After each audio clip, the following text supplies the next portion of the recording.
अस्सलाम वालेकुम जी, कैसे हैं आप सब। उम्मीद करता हूँ कि आप सब खैरियत से होंगे। आज की वीडियो में हमने बात करनी है कि अगर आपके परिंदों को डायरिया यानी लूज़ मोशन हो जाए तो आप उनका इलाज जो है वो कैसे कर सकते हैं। ठीक है, तो इसके लिए सबसे पहले ये देखना होगा कि डायरिया या लूज़ मोशन हमारे जो परिंदे हैं उनको होता क्यों है।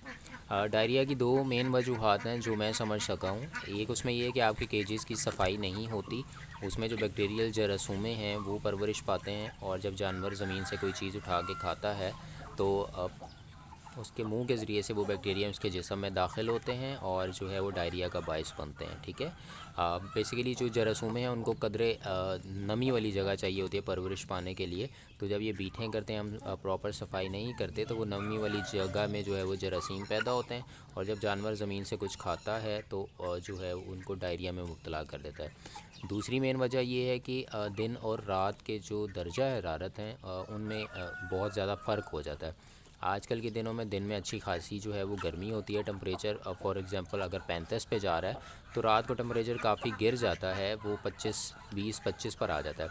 तो ये जो टेम्परेचर का फ़र्क है इसकी वजह से भी आपका जो जानवर है वो स्ट्रेस में मुब्तला हो जाता है, और उसकी वजह से उसके बॉडी का टेम्परेचर कम ज़्यादा होने की वजह से जो है वो डायरिया में मुब्तला हो जाता है। ठीक है, तो अगर हो जाए आपकी जो परिंदे हैं उनको डायरिया हो जाए तो उसका इलाज आपने कैसे करना है। ठीक है, एक ड्रग है मेट्रोनिडाज़ोल एक ड्रग है जो आपको एक फ्लैजल ब्रांड की सूरत में मिलेगा, यानी फ्लैजल जो इंसानों के मेडिकल स्टोर से टैबलेट में मिलती है और उसका सिरप भी मिलता है। तो ये एक मशहूर ड्रग है जिसका मकसद बेसिकली ये होता है कि जो अंदर जरासूमें हैं, नुकसानदेह जरासूमें, उनसे लड़ाई करना और उन नुकसानदेह जरासीमों को ख़त्म करना। ठीक है, पोल्ट्री में भी इसे मुतअद्दिद अमराज़ के ख़ात्मे के लिए हम लोग इस्तेमाल करते हैं। इस दवा का काम जो है बेसिकली जिस्म में दाखिल होने के बाद एक तो कीड़ों को भी ये निकालता है, और कीड़ों को निकालने के बाद जो अमवात की शरह है उसको कम करता है। ठीक है, और ये हमें जो है, मैंने जैसे कि आपको बताया कि बाज़ार से टैबलेट की सूरत में भी मिलता है, लिक्विड वाइल भी इसकी मिलती है, इसका पाउडर भी होता है, इंजेक्शन भी होता है, और बेसिकली ये एक एंटीबायोटिक है। ठीक है, एक ताकतवर एंटीबायोटिक है।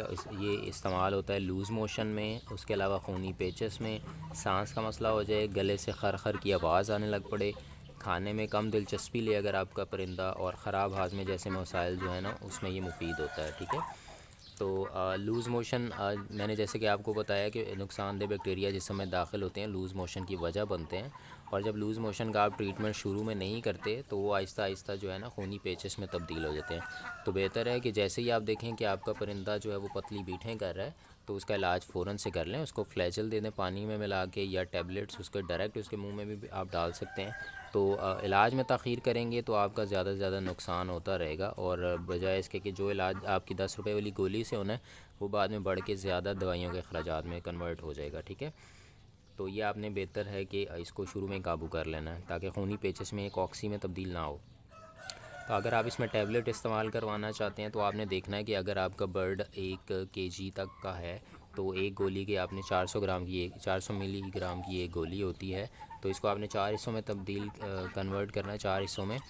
तो जो एक हिस्सा है ना 4 हिस्सों में से, वो आपने अपने 1 किलो तक के बर्ड को जो है खिला देना, और उसके बाद पानी पिला देना।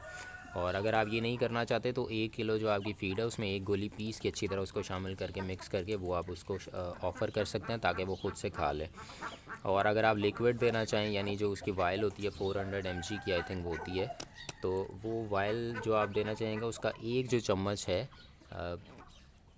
फ्लैजल जो सिरप है उसका एक चम्मच आपने 1 लीटर पानी में शामिल करके देना है, ताकि वो 8 घंटे के लिए आपके जो परिंदे हैं वो उसको पीते रहें। ठीक है, और एक बात और याद रखिएगा, ज़्यादातर टैबलेट और ये लिक्विड की सूरत में ही आपको दस्तयाब होगा आपके इर्द गिर्द। अदरवाइज़ इसका इंजेक्शन भी है, पाउडर भी है, लेकिन ये आसान है कि आप टैबलेट या जो है वो यूज़ करें, टैबलेट या सिरप यूज़ करें। ठीक है, अच्छा एक बात जहन में रखिएगा, हम अमूमन लूज़ मोशन वगैरह के लिए हम लोग इसको ज़्यादा इस्तेमाल करते हैं, तो लूज़ मोशन के लिए ये बहुत मुफीद है, जैसे कि मैंने इसके सारे अफादियत आपको बताई। एक बात ज़रूर जहन में रखिएगा कि फ्लैजल देने से 3 दिन पहले और 3 दिन बाद आपने कोई भी वैक्सीन नहीं करनी, क्योंकि ये ख़ुद एक एंटीबायोटिक है। तो आपने ये खिलाने से पहले और 3 दिन पहले और 3 दिन बाद में आपने कोई एंटीबायोटिक जो है वो नहीं देनी। ठीक है, एंटीबायोटिक नहीं देनी आपने, फ्लशिंग नहीं करवानी, और कोई वैक्सीन ना की हो या कोई और एंटीबायोटिक आपने नहीं देनी, ताकि जो फ्लैजल बजाते ख़ुद एंटीबायोटिक है इसकी असर पजीरी जो है वो ख़त्म ना हो। ठीक है, तो हर दवा का जो इस्तेमाल है उसका सही तरीका आना चाहिए, ताकि जो हम उसके जो रिज़ल्ट हैं उनको मुकम्मल तौर पे हासिल कर सकें। तो उम्मीद करता हूँ कि आज की जो वीडियो बनाने का मकसद है आपकी रहनुमाई करना, वो मुझे हासिल हो गया होगा। तो वीडियो पसंद आए तो लाइक शेयर और सब्सक्राइब ज़रूर कीजिएगा। अपना बहुत सारा ख्याल रखिएगा। अल्लाह हाफ़िज़।